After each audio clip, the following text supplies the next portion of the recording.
বন্ধুরা, আমরা অনেক দিন থেকে ভাবছি এই মাওয়া ঘাটে পদ্মার টাটকা ইলিশ খেতে যাব, কিন্তু যাওয়া কি হচ্ছে?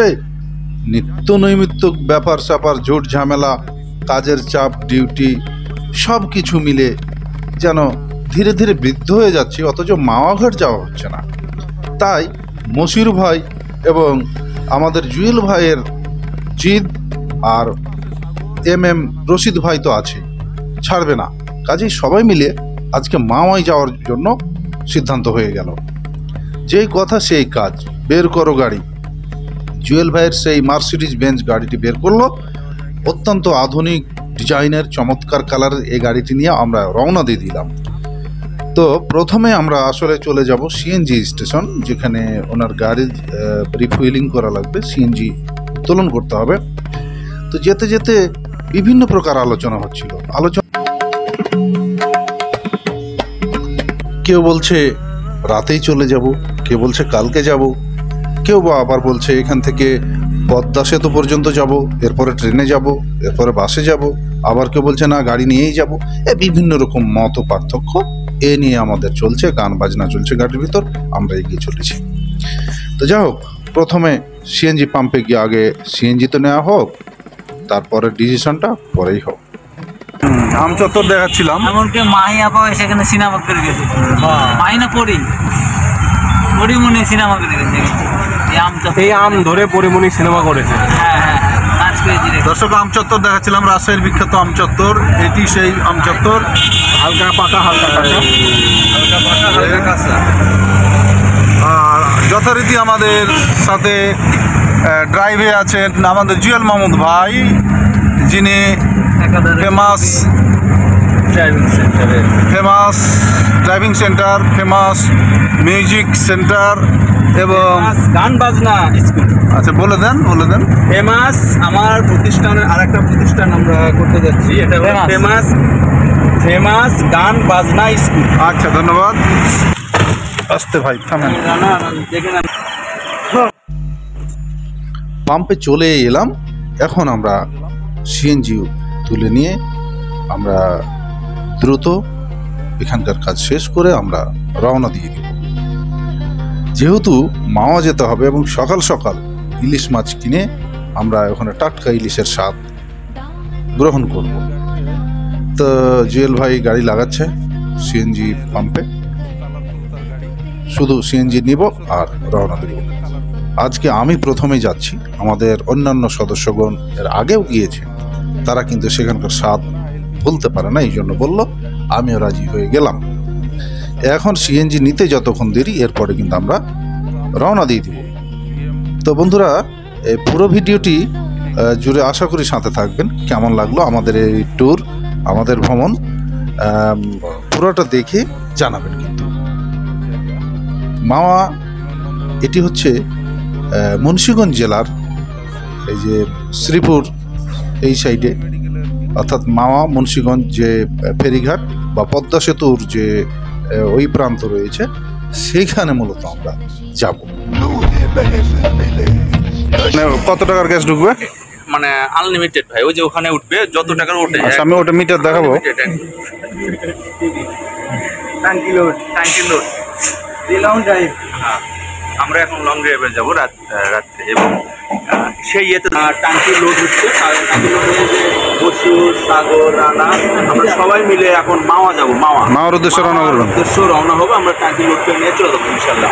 এবং ওখানে গিয়ে আমরা ইলিশ খাবো। ইলিশ একবারে, মানুষ বলে তাজা ইলিশ, কিন্তু আসলে তাজা ইলিশ না। আমরা খেয়ে এসছি একবার, ওখানে বরফ দেওয়া আছে না, কিন্তু তাজাটা পাওয়া যাচ্ছে না। পাওয়া যায়, মানে পাওয়া যায় না। একটু সময় দিলে নাকি পাওয়া যায়? সময় দিলে পাওয়া যায়, মাঝি যদি আমরা দেখিনি। আচ্ছা, তো কি পাওয়া যায়? আমরা গিয়েই দেখবো। এবং কথা হলো যে আমরা ওখানে যে ইলিশ মাছ, সাগর, তুমি দেখো ভাই, আমরা সেই ইলিশ মাছ, একটা ইলিশ আমরা 3 জন খেতে পারছি না, 3 জন মিলে খাইছি, সেই মজা করে, অনেক মজা লেগেছে। এবং ডিমগুলো বড় বড়, বেশি খাই ফেলেছে। মসুর 1 পিস বেশি খাইছে আমার চাইতে, একটু বেশি খাইছে, 1 পিস বেশি খাইছে, বেশি খাইছে। ভালো ছিল, অনেক টেস্টি ছিল। এবং ওনাদের রাইসটা খুব ভালো ছিল, রাইসটা ছোট ছোট খুব ভালো ছিল, মানে বাংলা খাওয়া মানে দলে কি সাগর ছিল? না, সাগর ছিল না, ছিল, মিস করেছে। মিস করেছে। আমি মিস করেছি, আজকে আর মিস করা করি নাই ভাই, যাবো। আজকে সবাই মিলে চলো, মাওয়া যাবো একবারে। রানা মনে হয় যাবে না, রানা রানা যাবে না? সুন্দরবন যাবে। আমার জানা মতে রানা সুন্দরবন যাবে। রানা তুমি যাচ্ছ না? হ্যাঁ, সুন্দরবন রানা যাবে। কেন যাবে? কেন যাবে। সুন্দরবন যাবে এটা জিজ্ঞাসা করেন। যাবে যাবে যাবে। 500 কত টাকা গ্যাস উঠলো, উঠতে থাকবে। অলরেডি 9 লিটার উপরেরটা কি টাকা? হ্যাঁ, উপরেরটা টাকা। ও 500 টাকা ইউনিট।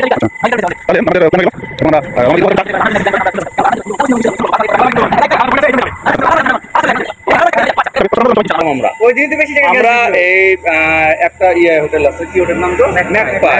ম্যাকপাই আগে গিয়ে আগে কিন্তু চা খাবো ভাইয়া। হ্যাঁ, নিশ্চয় নিশ্চয়। আগে চাটা খেয়ে আমরা কিন্তু রওনা। মানে মাওয়া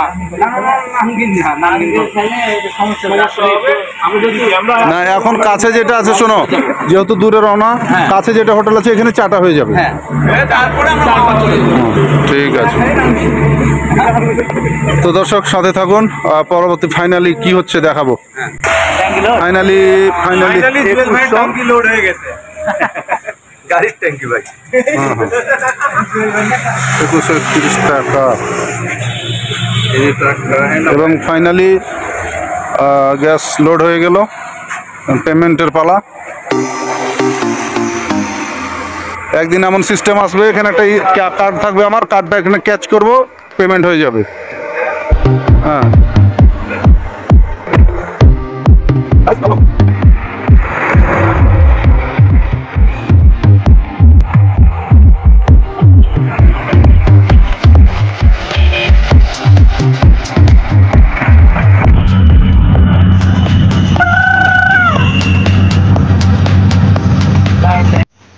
তো এইভাবে আলোকিত রাজশাহীর সড়কে জুয়েল ভাইয়ের গাড়িতে যেন বিমানের ছোঁয়া, এই ছোঁয়া নিয়ে আমরা এগিয়ে চললাম এই হোটেল ম্যাকপাইয়ের দিকে, আমচত্বর দিকে। এখান থেকে চা পানের বিরতি হবে, এরপরে মূলত আমরা মাওয়ার উদ্দেশ্যে রওনা হব।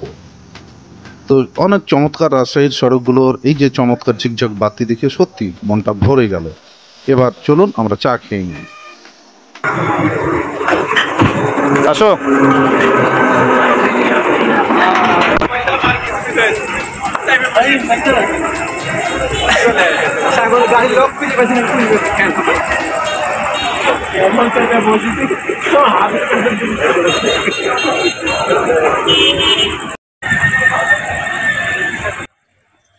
যেহেতু মাওয়া যাব গাড়ি নিয়ে, কাজেই যাওয়ার শিডিউল, প্ল্যান, পরিকল্পনাগুলো কিভাবে, কোথায় যাব, কোথায় গিয়ে থামবো, এই অভিজ্ঞ জুয়েল ভাই আমাকে ব্রিফ করছেন আর আমি শুনছি।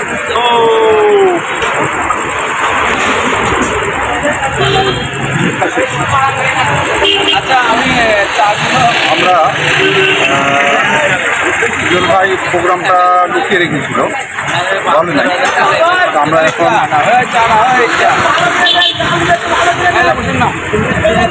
আমরা মাওয়ার উদ্দেশ্যে রওনা করব। ইলিশের পরামর্শ মাওয়ার উদ্দেশ্যে রওনা দেব এবং সেখানে গিয়ে কিন্তু আমরা বাকি দৃশ্যগুলো দেখাবো। আশা করি সাথে থাকবেন। আর রাস্তায় যদি সুযোগ হয় আরও দৃশ্য দেখাবো এবং মাওয়াতে সর্বশেষ আপনাদেরকে আমরা আবারও ওইখানকার দৃশ্যের সাথে একসাথে আবারও কথা হবে। সে পর্যন্ত সবাই ভালো থাকেন, সুস্থ থাকেন।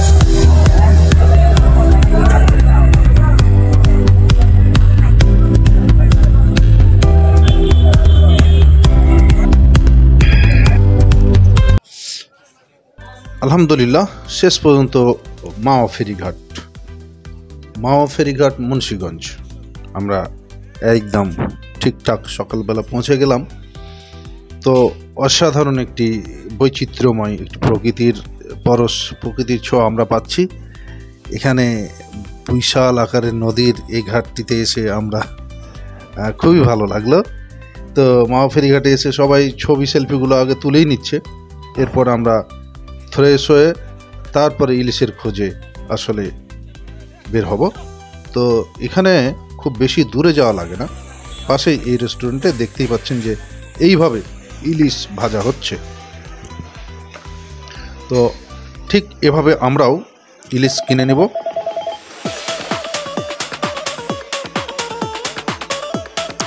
তো এভাবে আমরাও ইলিশ কিনবো এবং টাটকা ইলিশ রান্না করে এখানে আমরা খেয়ে যাব, এই জন্যে মূলত আসা। এই হোটেলটিতে অনেক মানুষ দূর দূরান্ত থেকে এসছে এবং তারা নিজেরা ইলিশের সাইজ অনুযায়ী, তাদের লোক সংখ্যা অনুযায়ী ইলিশ কিনে এখানে রান্না করে খেয়ে যাচ্ছে। তো আমরাও আজকে ঠিক এই কাজটি করব। ইতিমধ্যে আমাদের ইলিশ কেনার প্রক্রিয়া চলছে, সাইজ অনুযায়ী ইলিশ দেখা হচ্ছে এবং কয়টা ইলিশ লাগবে আমাদের লোক সংখ্যা 6 জন অনুযায়ী, তো সেই মোতাবেকই আসলে আমাদের ইলিশ ক্রয়ের ব্যাপারটি আমাদের জুয়েল ভাই এবং মশির ভাই করছেন। এদিকে আমি এবং মামুন ভাই, সাগর, রানা এরা মূলত ঘোরাঘুরি এবং ভিডিও করার কাজে ব্যস্ত রয়েছি। তো যখন ওদিকে মাছ কেনা এবং রান্নার প্রক্রিয়াটি চলছে, তো বন্ধুরা কিভাবে মাওয়াতে এলাম সে বিষয়টি একটু ফ্ল্যাশব্যাকে চলে গেলাম। আসলে আমরা যে গাড়িটিতে এসেছিলাম সে গাড়িটি পদ্মার ওই পারে রেখে দিয়ে আমরা এই ট্রেনে করে পার হলাম। ট্রেনে পার হয়ে চলে আসছি এই মাওয়া ফেরিঘাটে। তো এখানে খুব মজা লেগেছে, খুবই চমৎকার একটি পরিবেশ। আমরা এখন পদ্মা নদীর উপর বন্ধুরা, যে স্বপ্নের পদ্মা সেতু, এই পদ্মা সেতুটি পার হচ্ছি। যে যাই বলুক, এটি বাংলাদেশের একটি স্বপ্ন, বাংলাদেশের একটি গর্ব। তো এই চমৎকার এই ব্রিজটি দিয়ে পার হচ্ছি। আমরা চাই এই ব্রিজটি দীর্ঘস্থায়ী হোক এবং অনেক উপকার ভোগ করুক বাংলাদেশের সাধারণ মানুষ, দক্ষিণ পশ্চিমাঞ্চলের মানুষ। জুয়েল ভাই তো জানালাতে রীতিমতো মাথা বের করে দিয়ে মজা নিচ্ছিলেন, বাতাস খাচ্ছিলেন পদ্মা নদীর উপর যখন আমাদের ট্রেন এগিয়ে যাচ্ছিল। তো বাইরে নদীর দৃশ্যটি দেখতে পাচ্ছেন, নিচে পানি। তো এভাবে আসলে আমরা মাওয়া ফেরিঘাটে আসলাম। আমাদের মাছ কাটাকাটি চলছে বন্ধুরা, এই মাছ কাটাকাটি চলছে। এই ছেলেটি খুব সুন্দর করে সাইজ মোতাবেক মাছটি কাটছে, এই মাছ রান্না করে আমরা খাবো। তো মাওয়া ফেরিঘাটের এই হলো এক মজার ব্যাপার যে আপনি আসবেন, নিজ চোখে মাছ দেখবেন, মাছ কিনবেন, সে অনুযায়ী ওদেরকে দিবেন, ওরা একটা সার্ভিস চার্জ রেখে আপনাকে চমৎকার করে রান্না করে দিবে। এটা আসলে এক এক জায়গার বাণিজ্য ব্যবসা এক এক রকম হয়ে থাকে, বৈচিত্র্যময় হয়ে থাকে। তো এখানে ইলিশের এই যে বিজনেসটা, এটা চমৎকার। এই যে চলছে আমাদের মাই মশলা মাখানোর কাজ চলছে ইলিশ মাছে, সত্যি আপনি অবাক হয়ে যাবেন যখন এটি রান্না হবে। ঘ্রাণ স্বাদে জিভায় জল আসতে বাধ্য। যাই হোক, এ দক্ষ রাঁধুনিরা আমাদের ইলিশ মাছটিকে ধুয়ে কেটে মশলা মাখিয়ে এখন সুন্দর করে তেলে ছেড়ে দিবে এবং চমৎকার করে ভেজে আমাদের দিবে। আমরা ভাত এবং এই ইলিশ মাছ খাবো। তো ইলিশ মাছে নাই করে হলেও মোটামুটি 250 গ্রামের মতো ডিম ছিল, ডিমও কিন্তু ফ্রাই করা হচ্ছে। বন্ধুরা, জীবনে অভিজ্ঞতা অর্জন করতে হলে ভ্রমণ করতে হবে, এটি সত্য। আমরা বিভিন্ন কারণে কিন্তু ভ্রমণ করতে পারি না, কিন্তু যারা ভ্রমণের মজা পেয়েছে, ভ্রমণের উপকারিতা পেয়েছে, তারা কিন্তু টাকার দিকে ফিরে তাকায় না, ভ্রমণের উপরেই থাকে, প্রতি বছর ভ্রমণ করে। সেই তুলনায় আমরা অনেকটা পিছিয়ে আছি। যারা পর্যটক, ট্যুরিস্ট, দেশি বিদেশি দেখবেন যে তারা সারা বছরই ভ্রমণ করে থাকেন। তো এদিক থেকে আমার জুয়েল ভাই, মশির ভাই, মামুন ভাই ভ্রমণ করে, আমি তাদের থেকে একটু পিছিয়ে। এই কারণে আমি ক্যামেরার এই পাশে, আর ওই কারণেই আমার জুয়েল ভাই এখন টাটকা ভাজা মাছগুলো দেখাচ্ছে। এই মাছগুলোই কিন্তু আমাদের দলের সদস্যরা খাবে। অত্যন্ত চমৎকার হয়েছে এখানকার সুস্বাদু ইলিশ। আজকে আমরা মেঘনার যে ইলিশ, পদ্মার যে ইলিশ, সেটি আমরা দেখাবো। বন্ধুরা, ভিডিওটি অনেক কষ্ট করে করলাম, রাত জেগে সফর করেছি, আমি নিজে ক্যামেরার সামনে যাইনি, ভিডিওটি করছি। তো ভালো লাগলে অবশ্যই পেজটিতে ফলো দিয়ে দিবেন, চ্যানেলটি সাবস্ক্রাইব করে দিবেন, আর সম্ভব যদি একটু শেয়ার করে দেবেন ভিডিওটি বন্ধুরা। তো মামুন ভাই খুবই ক্লান্ত হয়ে পড়েছিল, মামুন ভাই ইলিশ দিয়ে ভাত খাচ্ছে। আমার খাওয়া শেষ। এদিকে আমার মশির ভাই এবং মামুন ভাইকে আমরা খেতে দেখছি। এই দুটি মানুষ আমাদের যে কি পরিমাণ উৎসাহ দিয়ে সব কাজে সহযোগিতা করে এবং তারা কোনো ক্লান্তি নেই। জুয়েল মাহমুদ ভাই পানি ঢেলে বেশ সুস্বাদের সঙ্গে স্বাদ আস্বাদন করছেন, ইলিশের স্বাদ আস্বাদন করছেন জুয়েল ভাই এবং কে এম মশিউর ভাই। জুয়েল ভাই একাধারে সঙ্গীত শিল্পী এবং বিজনেসম্যান, মডেল। আমার মশিউর ভাই হচ্ছে কোরিওগ্রাফার ও মডেল। বন্ধুরা, আজকের আমাদের মাওয়া ট্যুর, মাওয়া ভ্রমণ, ইলিশ খাওয়া সব কিছু মিলে ভিডিওটি কেমন হলো অবশ্যই জানাবেন। এতক্ষণ সাথে থাকার জন্য আপনাদের অসংখ্য ধন্যবাদ। ভালো থাকবেন, সবসময় নিরাপদে থাকবেন।